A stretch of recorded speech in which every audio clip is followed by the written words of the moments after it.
Hello there, I'm Zero and welcome back. Today I want to talk to you about how Starfield made me question what quality in gaming or in games actually means. Because before I played this game 3 weeks ago, obviously there were a lot of different critiques about the game, but the main thing I always heard was everything is of bad quality. Bad NPCs, bad quest design, bad environmental design, bad variety, which means lack of variety, bad main quests, bad characters, terrible writing. So I thought, okay, everything in this game apparently sucks. But then I still played it because what does the internet know? So I played like the first hour. I was like, okay, it's not like the most incredible opening, but it's fun, you know, like being inside of the ship. The quality of those assets is incredible. Everything is so hyper detailed. I love it. The characters, okay, obviously the character design wasn't that incredible, but also not bad. I was like, okay, you know, it's characters, like it's Barrett, it's Vasco, yeah, I don't mind. The writing, you know, it's serviceable. It sets up what it wants to set up. It's not like Shakespeare, but alright. But then it was like in New Atlantis, I was like, why is this so small? It feels small. I looked at the NPCs walking around. I was like, they do look kind of shitty. That's true, it's true. But then I still continued to play the game. And I want to say right off the bat, Starfield is my first Bethesda game. I can't compare it to any of the other games because I haven't played them. And to me, looking at like any Fallout game, that looks shittier than Starfield. Before you put your hate comments in the comment section, let me explain. Fallout games or Skyrim or whatever, they're older, obviously, which makes sense, so they look worse. Just objectively, you know? I'm not saying Skyrim is a worse game than Starfield. Please don't put anything in the comments just yet. I'm just saying, like, when you're a new player who doesn't know anything about any of these games, usually you tend to go with the newest one because just the graphics just look better, you know? And it's harder to get into older games, like even let's say Halo 1, which is like people consider to be peak Xbox gaming, but bro, that game is like, what, 20 years old? If you put a new player in there who's like 25 years old, he's not gonna like that, you know, usually, you know, if he doesn't like that nostalgia, old feeling, you know, just because it looks bad. But that's why a remaster of Halo is coming out, you know, and then they can enjoy the game. So I want to say, I can't compare it to any other Bethesda games. I can only judge Starfield compared to other games I know. So it was also a learning curve for me. I was also like, okay, this writing is okay, it's not terrible, but why isn't it like that I'm falling in love with all these characters because the writing is like Star Wars Andor level or The Last of Us, you know, or like Uncharted or any other single player game you can think of that has amazing characters and story. I was like, why not, you know, why? I like the world, I like the setting, why don't I love Sarah or Barrett or Vasco, you know? Why do the NPCs which I can't interact with, look so horrible? The people you can interact with usually look fine, you know? Like not hand animated in the face, but they look fine. But then I played and continued. And then I started comparing to like, let's say, more recent single player game, Resident Evil Requiem. Yeah, it's a horror survival game, I'm not talking about that, but it's like a single player game which is focused on characters and stories. Okay, let's say that is like the pinnacle of quality, just objectively, you know, like from the graphics, animation, and writing. Or The Last of Us from the writing standpoint, because The Last of Us is better writing, I think. But then we compare the content we get in those games, 15 hours, both, I think, The Last of Us and Resident Evil Requiem. 15 hours, peak quality, everything is incredibly polished, everything is incredibly written, acted, whatever. Okay, but they are both 15 hours long. Starfield is 10,000 hours long, you know. It doesn't have an ending. It is just a world. And then it clicked. I was like, okay, I get it.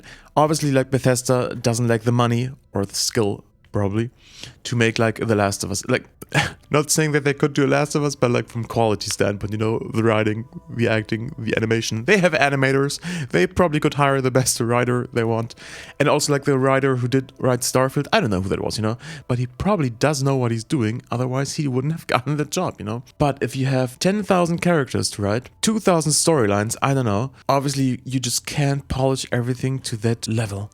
It can't be The Last of Us quality or Requiem quality. You could, but then it would be like Star Citizen. That game will never come out, you know? Yeah, it will come out, but like it's pre-funded by like people who spend $2,000 on a spaceship. Bro. Yes, I know Starfield has shitty microtransactions, but come on, like Star Citizen. If you want to hate something, hate that, you know? People paying thousands of dollars for a game that is buggy as fuck, and that game is buggy. Like Starfield, I've encountered a few bugs, but come on, you know? It's like Bethesda, it's just a meme, you know? So coming back to Starfield, it's a huge-ass game, and quality in this context, I think it's different, you know? It's because this game just is something different. It's trying to do something else. It's a big world. It's a sandbox. I learned that term now because apparently that's what this type of game is called a sandbox game because you can do anything you want to do. You can explore, you can do quests, you can do this and that. And even with that scale, they still managed to create an awesome world, characters. I like Barrett, I like Vasco. He's just as a vibe, like Delta, the droid, the robot, or like Samco, they're fun, I remember storylines. I remember Delgado, the pirate. I remember the UC Vanguard, which I'm still doing, the Terramorphs, Yes, those set pieces aren't as intricate as like in an Uncharted centerpiece, but if they would have gone that route, that quality, that type of game, then it would have been much shorter and it wouldn't have been a sandbox game. And I think if you approach it like that, hey, I want to live in this world of the Starfield, explore what would humanity be like after they fled Earth, after a colony war broke out, after the remaining humans, which maybe were like, 10 million people, even those spread out across the entire fucking universe, it seems like. How would that feel like? How would a game be if you can micromanage your own spaceship, create trade routes, kill people, not kill people, be a cool guy, be not a cool guy, be an uncool guy. So once I learned that this is the type of game I'm playing and it's not a single player narrative adventure game, it just clicked and I was like, oh, it is high quality. It is just a different kind of quality, It's just the core question. What do you call quality?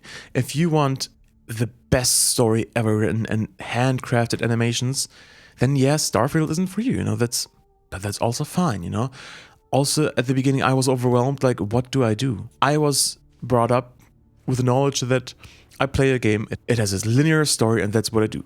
I never played any open world games. The first time I played an open world game, I didn't understand it. It was Horizon Zero Dawn. I didn't know what was going on. I just followed the main quest, going from quest to quest, ignoring the world, not even knowing what a fucking side quest is, and I was done, okay. Half the map was still covered in fog, but okay, I thought that was it. And then I learned, we have side quests, smaller narrative things that are just their own ecosystem. And then we have like errands, like small fetch things, And then like events in the world, which just give you a chance to play more of the game. But you first had to learn that, or at least I've first had to learn that, because when I was starting to game, I was like Halo Reach campaign, Halo 1 campaign, The Last of Us, Uncharted, whatever, like single player experiences which only had stories and nothing more. And then I slowly started to learn what an open world game is, and then I came across the Starfield. Let's compare Starfield to my favorite open world game ever made, Horizon Forbidden West. That thing is like narrative focused. I would say it's like the narrative, like the main quest, still has the quality of a single player game. It's incredible. But we also have like side quests, which are very nicely animated and look also very good. And then like small things in the world. If Starfield would have gone that route, I think the game would have been smaller and you wouldn't have this feeling of like I'm being out in the cosmos with only my thoughts and my robot by my side. So it would have just felt smaller and a different type of game, Maybe it wouldn't have been bad, but it just would have been different. And I think what they try to achieve here is like creating this open world, almost endless feeling game that is just the vastness of the universe, And yes, then you have to do procedural things, which everybody keeps shitting about. Yes, obviously they have a limited amount of POIs which you can find on random planets. If you go to random planets, like they said 1,000 planets. I don't know if you can go to 1,000 planets. Let's say 1,000 random POIs which can occur on those planets. Yes, at some point they will repeat themselves.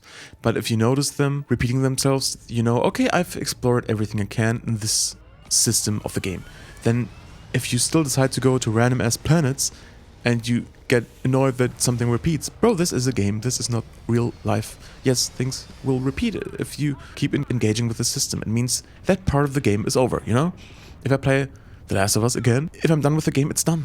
If I play it again, I know I will get the same thing. It's just, what do you expect, Then engage with any of the other 10,000 game systems in Starfield, which still have a lot to offer. And once you've explored everything, it's not Bethesda's fault. They still gave you 1,000 hours for $60. Bro, I think you got your money's worth, Obviously, if you don't enjoy the game, you didn't, but then you wouldn't have played this game for 1,000 hours. It's crazy to me. I see comments saying, I've played this game for 200 hours, I'm not enjoying it. Bro, what the fuck did you do for those 200 hours?